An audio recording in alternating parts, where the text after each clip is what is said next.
हमारे पड़ोसी देश इस कदर हमें लाल आंख दिखा रहे हैं कि हमारे देश में जो हमारे देश के प्रधानमंत्री हैं, जिनको 56 इंच के सीने से संबोधित किया जाता है, 56 इंच का सीना है उनका, लाल आंख दिखा देंगे तो दुश्मन डर के भाग जाएगा, थर-थर कांपेगा, वो भी कुछ नहीं कर पा रहे हैं दोस्तों कनाडा के सामने। लेकिन क्यों? वजह क्या है? कनाडा जो हर रोज भारत पर एक से एक गंभीर आरोप लगा रहा है, उसने फिर एक गंभीर आरोप भारत पर लगाया है दोस्तों। और सबसे गंभीर आरोप इसलिए इसे कहा जा रहा है क्योंकि यह कनाडा में हुई मतदान प्रक्रियाओं को लेकर आरोप है। कनाडा में बीते 2 चुनाव में भारतीय हस्तक्षेप की जांच करने के आदेश दे दिए गए कनाडा की सरकार द्वारा दोस्तों, ऐसा बताया जा रहा है। मामला क्या है पूरा, इस खबर में आपको बताऊंगी, आखिर तक मेरे साथ जरूर बने रहिएगा। नमस्कार, मेरा नाम है जयंती झा और आप देख रहे हैं देश नीति।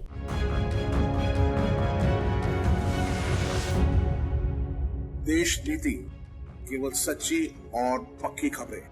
दोस्तों, कनाडा के जो प्रमुख हैं, मुखिया हैं जिन्हें आप कह सकते हैं, जस्टिन ट्रूडो लगातार भारत पर टीका टिप्पणी कर रहे हैं, लगातार भारत के खिलाफ बयान दे रहे हैं। अब भारत के खिलाफ एक और फैसला ले लिया है उन्होंने, लेकिन बावजूद इसके उनको सही मायनों में सरकार जवाब नहीं दे पा रही है। क्या हो सकती है इसके पीछे की वजह, उस पर भी बात करेंगे। उससे पहले बात करते हैं कनाडा ने क्या कहा है। आपकी स्क्रीन पर इस वक्त एक खबर है दोस्तों जो कहती है, देखिए कि कनाडा की जस्टिन ट्रूडो सरकार ने अब कह दिया है कि 2019-2021 में अपने पिछले 2 आम चुनावों में कथित भारतीय हस्तक्षेप की जांच कनाडा करेगा। पहले यह रिपोर्ट आई थी कि कनाडा चुनाव से पहले चीन के हस्तक्षेप की जांच कर रहा था, अब वो चीन के बाद भारत के हस्तक्षेप की जांच कर रहा है दोस्तों। देखिए, ब्लूमबर्ग की पिछले साल आई एक रिपोर्ट में कहा गया था कि ट्रूडो ने मीडिया में खुफिया दस्तावेजों के लीक होने के बाद जांच शुरू की थी। उन खुफिया दस्तावेजों में आरोप लगाया गया था कि चीन ने राष्ट्रपति शी जिनपिंग की सरकार के प्रति सहानुभूति रखने वाले उम्मीदवारों का समर्थन करके कनाडा के चुनावों में हस्तक्षेप किया था। कनाडा में यह जो विदेशी हस्तक्षेप की जांच है दोस्तों, स्वतंत्र आयोग कर रहा है। ट्रूडो सरकार से भारत द्वारा चुनावों में संभावित हस्तक्षेप के बारे में जानकारी साझा करने के लिए कहा गया है। आयोग ने इस बात की पुष्टि की है कि प्रधानमंत्री नरेंद्र मोदी जी की सरकार का हस्तक्षेप कनाडा के चुनावों में रहा है या नहीं, इसकी जांच की जाएगी। यानी प्रधानमंत्री मोदी जी का भी सीधे तौर पर इसमें रोल जो है नजर आ रहा है दोस्तों। ग्लोबल न्यूज की एक रिपोर्ट कहती है कि कनाडा के संघीय आयोग जांच कर रहा है कि क्या भारत ने 2 चुनाव 2019 और 2021 को प्रभावित करने में कोई भूमिका निभाई है। आयोग ने यह भी कहा है कि उसने संघीय सरकार से ऐसे आरोपों से संबंधित दस्तावेज पेश करने के लिए कहा है।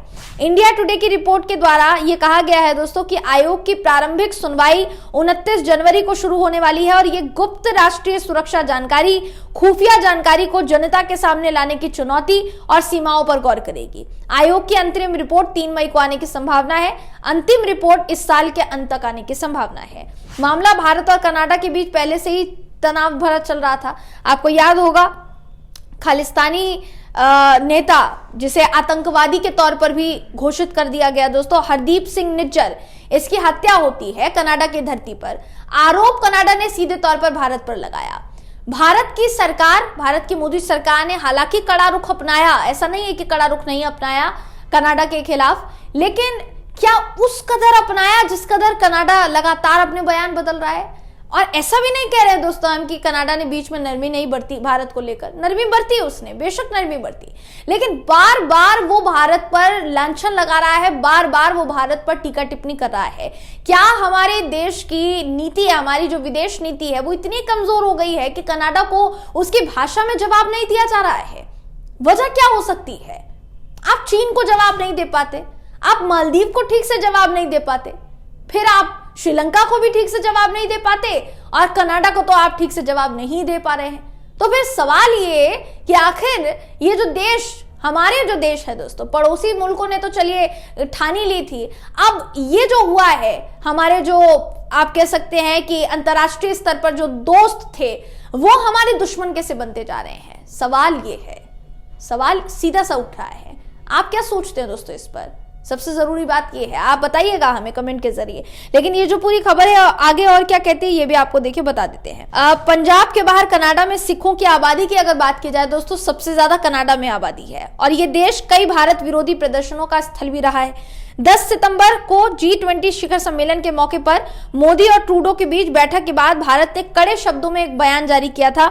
पीएम मोदी ने कनाडा में चरमपंथी तत्वों की भारत विरोधी गतिविधियों को जारी रखने के बारे में हमारी मजबूती चिंताओं से अवगत कराया। वे अलगाववाद को बढ़ावा दे रहे हैं और भारतीय राजनयिकों के खिलाफ हिंसा भड़का रहे हैं, राजनयिक परिसरों को नुकसान पहुंचा रहे हैं और कनाडा में भारतीय समुदाय और उनके पूजा स्थलों को धमका रहे हैं। ये साफ सीधे तौर पर देखिए कहना था किसका, ये साफ सीधे तौर पर कहना था भारत की सरकार का। भारत की सरकार ने G20 शिखर सम्मेलन के बाद ट्रूडो को यह जवाब दिया था और उसी के बाद माना जा रहा है कि जब ट्रूडो वापस कनाडा गए तो उन्होंने भारत के खिलाफ मुहिम छेड़ दी। सवाल ये नहीं है दोस्तों कि कौन सा देश हमारे के खिलाफ मुहिम छेड़ रहा है, सवाल ये है कि पहले तक उस देश से हमारे रिश्ते सुगम हुआ करते थे, अब बिल्कुल अलग अलग क्यों जा रहे हैं, अब बिल्कुल खराब स्थिति में क्यों आ गए हैं ये रिश्ते, इनमें खटास कैसे आ गई है, ये दरार का शिकार कैसे बन रहे हैं। सवाल सीधा सा ये है, वजह कौन हो सकता है दोस्तों इसके पीछे की।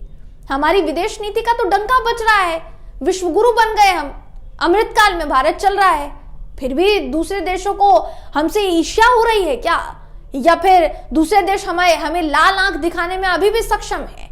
कैसे? प्रधानमंत्री मोदी जी के रहते तो ऐसा नहीं हो सकता है, फिर कैसे हो रहा है भाई। सवाल यही है दोस्तों, आप इस पर क्या सोचते हैं, आपकी इस पर क्या राय है, कमेंट करके हमें जरूर बताइएगा। वीडियो अगर आपको पसंद आया हो तो वीडियो को लाइक कीजिए, शेयर कीजिए, चैनल को सब्सक्राइब करना बिल्कुल भी ना भूलें। फिर मुलाकात होगी आपसे अगले वीडियो में, तब तक के लिए नमस्कार।